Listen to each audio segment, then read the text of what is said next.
నుదిటి మీద పెట్టుకున్న విభూతిని ఎలా పడితే అలా పెట్టుకోకూడదు. శాస్త్ర నియమం ప్రకారం మీరు నిద్ర లేచిన తర్వాత స్నానమయ్యే వరకు యథార్థమునకు పచ్చిగంగ కూడా త్రాగరాదు. అయితే ఇప్పుడు అవైదికము అయిపోయి రకరకాల పద్ధతులు వచ్చాయి. అయితే కొన్ని కొన్ని కారణముల చేత కొంతమంది స్నానం చేయకుండా నీటిని త్రాగవలసి రావచ్చు. ఒకవేళ అలా తీసుకుంటే ఆ పాపం గాయత్రి చేత సాధ్యమైనంత తొందరగా పోతుంది అని చెప్పబడింది. అంటే ఏదో ఒకటి స్నానం చేయకుండా తాగినవాడు వెంటనే స్నానం చేసేసి పూజా మందిరంలోకి వెళ్ళి గాయత్రి చేసుకోవాలి. గాయత్రికి అధికారం లేనివారు తమ ఇష్ట దేవతానామం చెప్పి పూజ చేసుకోవాలి. విభూతి ధారణ చేసేవారు స్నానం చేయకుండా ఎక్కడికో అత్యవసరంగా వెళ్ళవలసి వచ్చిన సందర్భంలో వారు పొడి విభూతిని తీసుకొని లలాటమునందు ధరించవచ్చు. పొడి విభూతిని పెట్టుకుని వెళ్ళడం వెనుక ఒక రహస్యం ఉంది. శరీరం స్నానం చేయలేదు, అందుకని అశౌచముతో ఉంది. స్నానము చేయనంత వరకు శరీరమునకు అశౌచము ఉంటుంది. అశౌచముతో ఉన్న శరీరము తొందరగా వ్యగ్రత కలిగిన ప్రాణుల చేత ఆవహించబడుతుంది. అలా కాకుండా ఉండాలంటే రక్షణ హేతువు ఉండాలి. అందుకని విభూతి పెట్టుకోవాలి. చాలా మందికి విభూతి పెట్టుకున్న వాళ్ళందరూ శైవులు అని ఒక దురభిప్రాయం ఉంటుంది. అది సరికాదు. విభూతి పెట్టుకున్న వాళ్ళందరూ శైవులు కాదు. విభూతి వేద ప్రోక్తముగా చెప్పబడిన విషయము. కాబట్టి శంకర భగవత్పాదులు శైవుల, శంకర భగవత్పాదులు షణ్మతా స్థాపనాచార్యులు. ఆయన కన్నా విష్ణు భక్తుడు ఎవడూ ఉండడు. అంతటి విష్ణు భక్తుడు శంకరాచార్యుల వారు. సరస్వతీదేవి ఆయనను విష్ణు సహస్రమునకు భాష్యము రాయమని అడిగింది. ఆయన భాష్యకర్త. ఆయన జీవిత ప్రారంభమే లక్ష్మీదేవి మీద కనకధారా స్తోత్రంతో ప్రారంభం. లక్ష్మీదేవి ప్రత్యక్షమై ఆయనతో మాట్లాడింది. అటువంటి శంకరాచార్యుల వారు విభూతి పెట్టుకుంటే మీరు ఆయనని కేవలము శైవుడని అంటే మీరు పొరపాటు చేసినట్టు.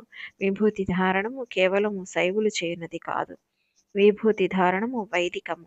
బ్రహ్మమును తెలుసుకోవాలన్నవాడు, కొన్ని కొన్ని ఫలితములను పొందాలని అనుకున్నవాడు, ఈశ్వరారాధకుడు కావాలనుకున్నవాడు ఎవరైనా భస్మధారణ చేయవచ్చు. స్త్రీలు, పురుషులు, పిల్లలు ఎవరైనా సరే అందరికీ భస్మధారణ చేసే అధికారం ఉంది. స్నానం చేయకుండా వెడుతున్న పొడి విభూతిని పెట్టుకుని వెళ్ళవచ్చు. తడి విభూతిని పెట్టుకోకూడదు. స్నానం చేస్తే పూజ చేసుకునే ముందు విభూతిని పొడి చేసి ఎడమ చేతిలో వేసుకొని దాంట్లో 2-3 నీటి చుక్కలు వేసుకోవాలి. నీటి చుక్కలు వేసి ఇప్పుడు ఆ ఎడమ చేతిలో వేసిన విభూతి మీద కుడి చేతిని మూత పెట్టాలి. మూత పెట్టి ఆ విభూతి చేత మీకు కలిగే గొప్ప మహాత్యమును గురించి శబ్దశక్తి చేత మీరు దానిని అనుసంధానం చేయాలి. ఎలా? భూతిం భూతకరి పవిత్ర జనని పౌపౌఘ విధ్వంసిని సర్వోప్రదవ నాశిని శుభకరి సర్వార్థ సంపత్కరి భూత ప్రేత పిశాచ రాక్షస గణారిష్టారి సంహారిణి తేజోరాజ్య విశేష మోక్షలహరి విభూతి సదా భార్యతాం అని చెప్పాలి. ఇది సమస్త పాపములను పోగొడుతుంది. ఇది మీ శరీరమునకు అలది ఉండగా భూత ప్రేత పిశాచ రాక్షస గణములు మీ ఇంట ప్రవేశించలేవు. అందుకే ఒక్కొక్క మహాత్ముడు ఇంట్లో తిరుగుతుంటే ఆయన విభూతి ప్రకాశించినంత మేర ఉగ్రగణములు ప్రవేశించవు. అది తేజస్సును ప్రసాదిస్తుంది. అది విశేషమైన ఐశ్వర్యమును ఇయ్యగలదు, మోక్షమును ఇవ్వగలదు. కనుక నేను ఈ విభూతిని ధరించుచున్నాను అని చెప్పి తీసుకోవాలి. ఇలా కాకపోతే విభూతి ధారణకు ప్రత్యేక మంత్రం ఒకటి ఉంది. అగ్నిరితి భస్మ, వాయురితి భస్మ, జలరితి భస్మ అని మంత్రమును చెప్పి మీరు విభూతిని లలాటమునందు ధరించవచ్చు. బ్రహ్మచారి అయితే సాధ్యమైనంత వరకు త్రయంబకం యజామహే సుగంధిం పుష్టివర్ధనం ఉర్వారుకమివ బంధనాత్ మృత్యోర్ముక్షీయ మామృతాత్ అన్న మంత్రమును చెప్పి సజల విభూతిని ధరించాలి. ఇవేమీ చేత కాకపోతే చాలా తేలికైన మార్గం ఒకటి ఉంది.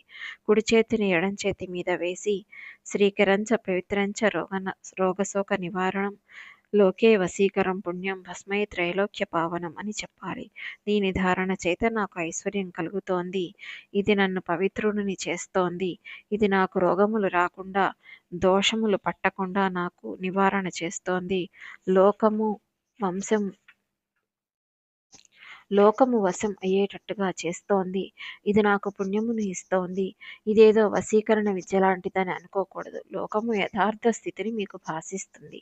పరమ పావనమైన ఈ భస్మమును నేను ధరించుచున్నాను. ఒకవేళ ఈ మంత్రం కూడా రాకపోతే కనీసంలో కనీసం శివ శివ శివ అని 3 మాటలు అనాలి. అలా 3 మాటలు శివ అని అంటే మంగళము, శోభనము, భద్రము, క్షేమము, కళ్యాణము అన్నింటినీ మీరు అడిగినట్లుగా అవుతుంది. ఇప్పుడు ఈ మాటలు చెప్పి ఈ విభూతిని తీసి 3 వేళ్లతో విభూతిని పెట్టుకుంటారు. అలా విభూతి ధారణ చేయరాదు. శాస్త్రమునందు అది దోషభూయిష్టము. అలా పెట్టుకోకూడదు. మనలను ఎప్పుడూ లోకంలో 2 వేరు చేసి చూపిస్తుంటాయి. అందులో మొట్టమొదటిది కన్ను. దాని అమరికే అంత. అది ఎదుట మనిషిని చూడగానే ఆయన ఫలానా వ్యక్తి, నేను ఫలానా వాడిని అని మన ఉనికిని తెలియచేస్తుంది. అనగా ఎదుట వ్యక్తి నుండి మనలను వేరు చేస్తుంది. కన్ను ఎప్పుడూ 2గా చెప్తుంది. ఆ 2 ఒకటే, అవి నేత్రము తప్పదు. ఆ 2 ఒకటే అని నేత్రము చెప్పదు. అది దాని తప్పు కాదు. అది దాని లక్షణము. అది మాంసనేత్రము. మాంసనేత్రమైన కారణము చేత చూడబడుతున్న వస్తువు వేరు, చూస్తున్న వస్తువు వేరు అంటుంది. అంతేకాని తాను ఎదుట వ్యక్తి ఒకటే అనని ఈ కన్ను చెప్పదు. ఈ కన్ను చూపించే వస్తువులను వేరుగా చూపించి చెప్తుంది. ఈ కన్ను చూసినదల్లా ఇది నేను కాదు అని అంటుంది. కాదనుకునే కన్ను చేత చూడబడిన మనోభావనను చేతివేలు వేరు చేసి చూపుతుంది.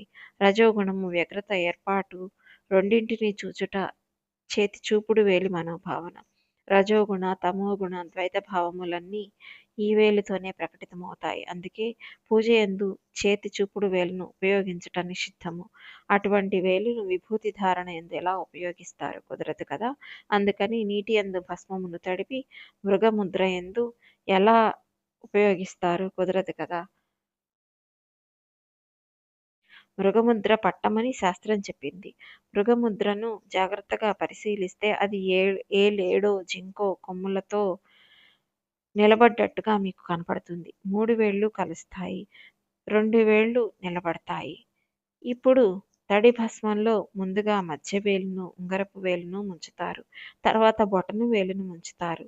ముంచిన తర్వాత కుడి చేతి వైపు నుండి ఎడమ చేతి వైపుకి బొటన వేలును పట్టగలిగినంత దూరమును విడిచిపెట్టి నుదిటి మీద ప్రయాణం చేయాలి. అప్పుడు బొటన వేలికి సజల విభూతి ఉన్నది కదా, ఆ 2 వేళ్లు గీసిన విభూతి రేఖల మధ్యలో నుంచి విభూతితో కూడిన బొటన వేలును లలాటం మీద రాస్తూ వెనక్కి తీసుకురావాలి. దీనిని శాస్త్రోక్త విభూతి ధారణ అంటారు. భస్మధారణము అనేది మనుష్యుని జీవితమును కొత్త దారికి తిప్పగలిగిన ఒక విశేషము. మనకి వాసనలు అని కొన్ని జన్మల నుండి తరుముకు వస్తాయి. అనగా మనస్సు ఒక సుఖమునకు అలవాటు పడిపోయి ఉంటుంది. కొంతమందికి తాము చేసేది తప్పు అని, అది వ్యసనమని, అలా చేయడం చాలా హేయమైన విషయమని వారికి తెలుసు. అటువంటప్పుడు వారిని ఆ పని ఎందుకు చేస్తున్నారని మనం అడిగినట్లయితే అలా చేయకుండా ఉండలేకపోవడం తమ బలహీనత అని వారు చెప్తారు. దీనినే శాస్త్రము వాసనా బలము అని పిలిచింది. అటువంటి వారు దారి తప్పి గత జన్మల నుండి ఒక తప్పు పనికి అలవాటు పడ్డారు. శరీరం వదిలిపెట్టేసిన మనస్సు అదే కాబట్టి ఆ వాసన జీవుణ్ణి పట్టుకుంటుంది. ఆ వ్యసనం వాళ్ళని తరుముతూ ఉంటుంది. అటువంటి వ్యసనం జీవులను ఎప్పుడూ పాడు చేయాలని చూస్తుంది. అలా మనలను పాడు చేయాలని చూసే వాసనను మనం అధిగమించగలగాలి.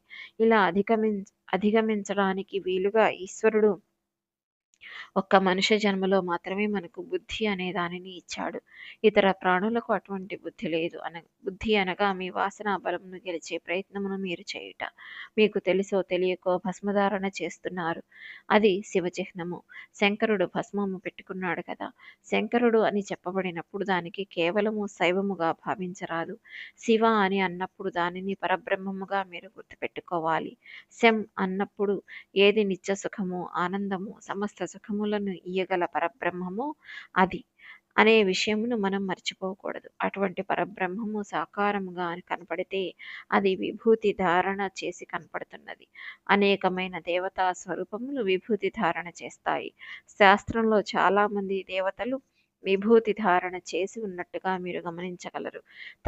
తర్వాత అనేకమైన మార్గములు లోకంలో వచ్చి అనేక రకములైన చిహ్నములను ధరించటం అనేది లోకంలో వచ్చింది. అందులో దోషం లేదు. ఎవరు చేసినా ఒక మంచి పనికే చేశారు. ఎవరు చేసినా ఒక తత్వమును చూపించడానికే చేశారు. అందులో దోషము కానీ, ఎక్కువ తక్కువలు కానీ లేవు. మీరు విభూతి ధారణ చేస్తే మీకు ఉన్న వాసనా బలమును, మీరు గెలవగలిగిన శక్తిని మీకు ఈశ్వరుడు ఇస్తాడు. పాపక్షయం అంటే ఇదే. గతంలో అరుణాచల క్షేత్రం గురించి చదివినప్పుడు మనం అరుణగిరినాథర్ గురించి చెప్పుకున్నాము. ఆయన సుబ్రహ్మణ్యేశ్వర స్వామి వారి దర్శనమును పొంది సుబ్రహ్మణ్యుడి మీద రచన చేశారు. అరుణగిరినాథర్ జీవితమును పరిశీలించినట్లయితే ఆయన ఒక వేశ్యాపుత్రుడు. ఆ వేశ్య ఒక పురుషుడితో భోగించటం వలన అరుణగిరినాథర్ పుట్టారు. అదే వేశ్య వేరొక పురుషుడితో భోగించటం వలన వేరొక స్త్రీ పుట్టింది. కానీ ఆవిడ వేశ్య కనుక పురుషులు పితృత్వమును అంగీకరించలేదు. భోగించి వెళ్ళిపోయారు. ఈవిడికి మాత్రం 2 పిల్లలు ఉండిపోయారు. 2 పిల్లలు ఈవిడను అమ్మ అని పిలిచేవారు. నాన్నలు వేరు. ఈ విషయం ఆ వేశ్యకు తెలుసు. ఆ వేశ్యకు మరణకాలం సంభవించింది. మరణిస్తూ ఆడపిల్లని పిలిచి ఆ ఆడపిల్ల చేతిని మగపిల్లవాడి చేతిలో పెట్టి ఆవిడ ఒక మాట చెప్పింది. వీడు చిన్న పిల్లవాడు, వీడికి తెలియదు. నీ తండ్రి వీడి తండ్రి ఒకరు కాదు. నా శరీరము 2 పురుషుల చేత భోగింపబడింది. ఆ 2 పురుషుల తేజ ఫలితంగా వీడు నా కడుపున పుట్టారు. కానీ మీరు ఒక తల్లి బిడ్డలు కనుక వీనిని ఒక తమ్ముడిగా చూసి వీనిని ఆదరించి రక్షించవలసింది అని చెప్పి ఆ పిల్లవాడి చేతిని ఈవిడి చేతిలో పెట్టి ఆవిడ కన్ను మూసింది.